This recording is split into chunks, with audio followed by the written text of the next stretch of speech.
Okay, so I'll be honest, I don't like most 7-seater SUVs. They're either too boaty or too cramped, or the third row doesn't make sense.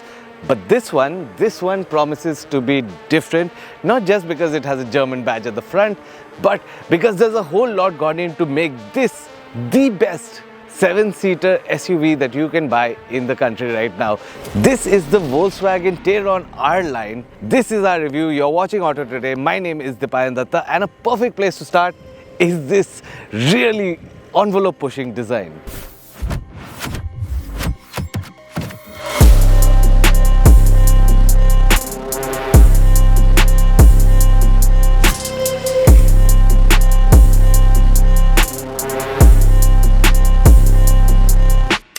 Now, starting at the front, I know a lot of you are going to be in the comments telling me about how wrong I am, but there's something about this lower section and probably the fact that the Tayron is a part of the Volkswagen Auto Group that gives me the impression of the Urus, and this color doesn't really help.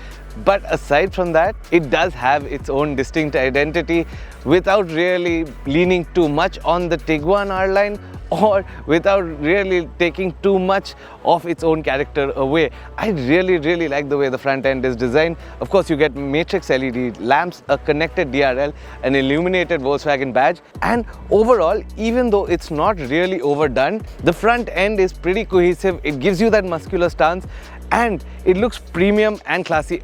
I have to mention that I absolutely love this color, and these strong metal shut lines on the bonnet, they really give the front end a whole lot of character.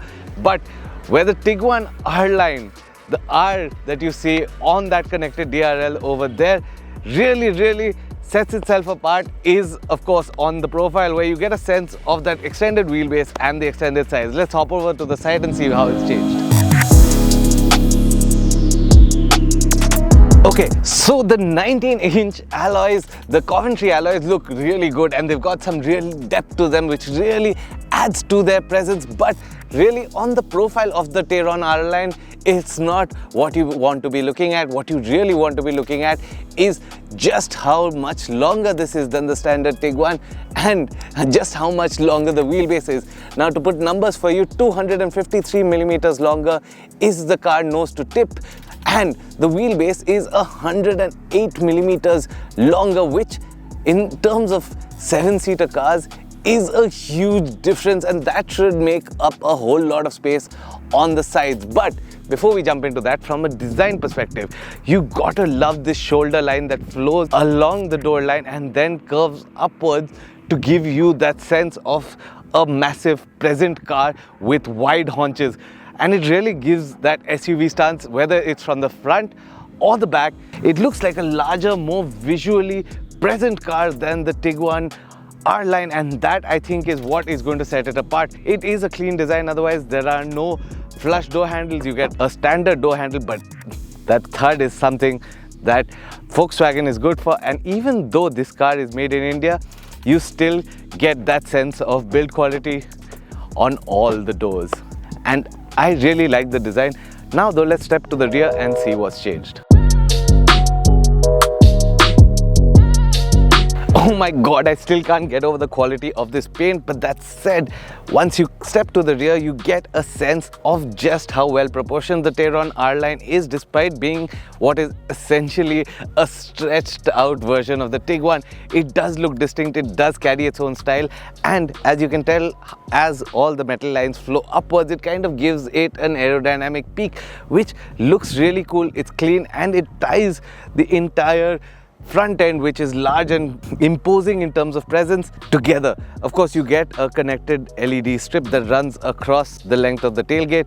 Inset are the tail lights, and of course some reflectors. You get an illuminated Volkswagen badge at the back and Tayron branding as well. The 4Motion to indicate that this is an all-wheel drive version. What I really do like though is these little accents on the bumper that really add to the visual presence of the rear end without really disrupting how clean and cool it looks. There is also a roof mounted spoiler which does well to tie in the entire design of the rear end, and overall I think that the Tayron might be the best looking 7-seater SUV on sale in India right now. Let me know in the comments if you agree. But really behind that tailgate is what you need to be worrying about is a gesture controlled, electrically activated 850 litre boot that otherwise doubles up as the third row. But when you're not using it, there is a gargantuan amount of space. I mean, we've got 2 crews worth of kit in this car, and you can see that there is still space left over, and that is saying something because camera crews aren't light. Now step on the inside of the Volkswagen Tayron R Line, and the first thing that is going to catch your eye, and I know I say this every single time, but it's this massive 15-inch infotainment screen that goes up, by the way, from the Tiguan R Line also, which had a 12-inch screen. Now this 15-inch screen does seem a lot better, a lot easier to use. It's a lot snappier, and even the haptics are really nice. It does integrate wireless Android Auto and Apple CarPlay. You get 2 wireless chargers here, you get 2 USB Type-C chargers here. But what really sets the front seats apart on the Tayron R Line is the fact that they're heated, cooled, and they get massage functions, which I am telling you is probably the best you're going to get this side of 50 lakhs for a driver's seat. And it's a subtle reminder that the Tayron may be a 7-seater SUV, but the R Line, the fact that it carries an R Line badge means that this is a driver-focused car. But before we get to the driving, of course, I have to show you the second and the third row. But before we go there, let me talk a little bit about the textures that they've used and made this cabin experience really premium. There is an Alcantara-like finish on the dash. There are soft touch materials. There are a few hard plastics, but they're so well integrated into this dashboard that you never really feel the sense of it lacking premium. And of course, you get an R-Line specific steering wheel, which is meaty, chunky, and exactly the right size for spirited driving. And overall, this cabin feels like a really nice place to be. Even the MID screen, which is still the same 12-inch unit that we saw on the Tiguan R Line, looks better somehow in this cabin. And overall, I think this front seat is where it's at as far as 7-seater SUVs go. Now, in the second row of the Tayron R Line, you get a sense of just how much this SUV has stretched out. There is plenty of knee room, although headroom is a little compromised if you're going to be taller than 6'2". But aside from that, I still have a little giveaway, and I can still go down a little on the seats. One could have hoped for a little better on the under thigh support, but the seats are well contoured and it shouldn't be too uncomfortable even for longer stints in the second row. Of course, that being a German car, you do get these smart bits like a place to keep your phone and your charger, and another place to keep your magazines. You get door pockets here, which are plenty well sized, enough to keep large bottles and even some knickknacks. And of course, a center armrest with cup holders, which is a really nice function, as well as a place to keep your phone in case you want to watch something while you're in the back. I think it's well thought out, it's comfortable, and overall it's a nice place to be. Now, the third row of the Tayron R Line, like most 3-row SUVs, isn't really suited for adult occupation, but it is good for kids and adults on maybe short trips. But what you really have to consider is the advantages of having an 850-litre boot all of the rest of the time and a very spacious second row. And that said, now it's time to get behind the wheel and find out why Volkswagen put an R Line badge on this 3-row SUV.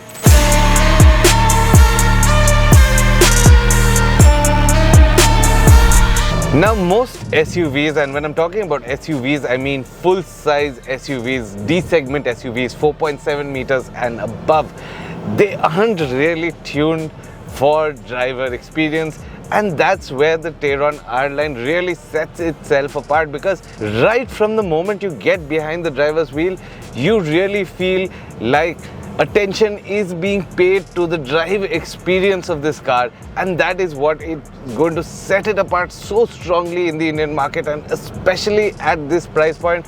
I don't think that there is a sportier, more engaged feeling SUV than this. Of course, powering it is the 2-liter TSI Evo motor, which makes 201 horsepower and 320 Nm of torque. Now these on their own aren't really groundbreaking numbers. They're similar numbers to what we get on the Mahindra 7XO. But what really sets it apart is the DQ281 7-speed DSG, which really makes a huge difference, not just in the way that it shifts in sport mode when you're driving spiritedly, but what really sets it apart is the low speed control and the absolute elimination of jerkiness when you're driving it smoothly. This really dual character of the DSG has really come out with the DQ381, and that is something you feel right from the get-go, and it's something you're going to feel in India in your regular driving conditions, because in traffic the major problem with the previous gearboxes, the 7-speed DSGs, were that they used to be jerky. They used to heat up in traffic in India, but that's not going to be a problem here. Another place that you're really going to find benefits of the way this car drives is in the chassis dynamics. Now underpinning this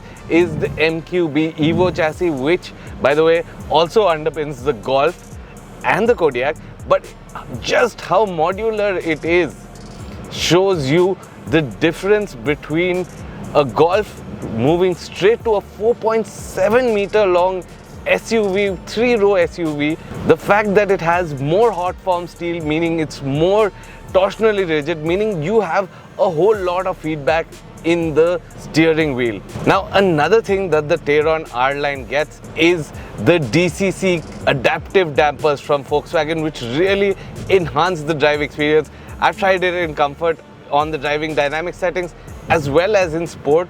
Now when you switch to comfort, you feel that SUV waftiness, that disconnectedness coming in, but the moment you switch it to sport, you feel those dampers dial in and really come into their own.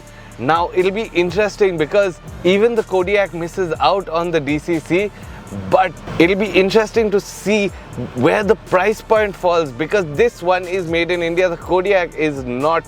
So whether they can still price it at par with the Kodiaq will be a huge differentiator for the Tayron and within the Volkswagen group, between Skoda and Volkswagen's success in this really hotly contested D segment where there has always only just been one.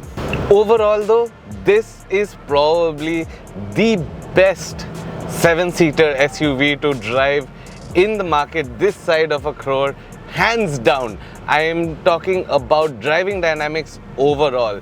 Now there's another thing worth mentioning is that the Tayron gets disc brakes on all 4 wheels, but it's not just about the disc brakes, it's the way the brakes are set up.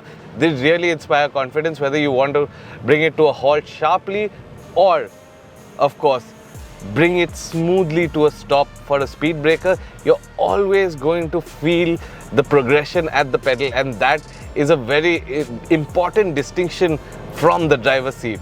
Now of course in terms of safety, you do get 7 airbags as well as level 2 ADAS, but again that is not something I really see personally as a benefit for India, but adaptive cruise control is something that does make a difference when you're spending a lot of time out on the highway.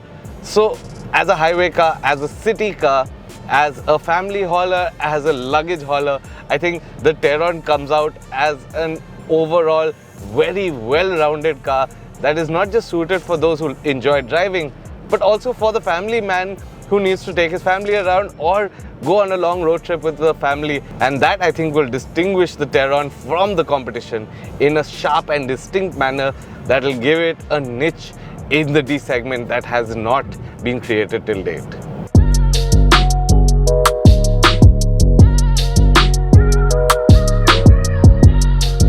Now, I don't know about you, but I'm pretty excited that we now have a D segment SUV that is not just an SUV by birth. I mean, this is going to be a very capable car. It's going to be able to handle almost everything that you throw at it, but it is still stylish, it is still chic, it is still a good car to drive, and I think that is what will separate the Tayron R Line not just from the likes of the Fortuner or your Jeep Meridian, from its own cousin the Kodiaq, which is a slightly smaller 7-seater SUV but still does not have the advantages that the Tayron has despite being a nice to drive SUV.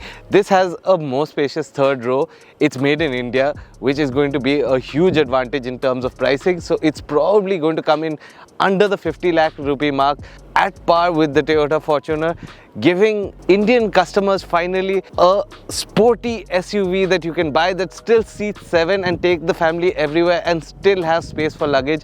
And I think that is what is going to set the Tayron R Line apart. Thank you so much for watching our review of the Tayron R Line. Let us know if you have any questions in the comments. We'll be happy to answer them. That's it from me. This is Didi signing off.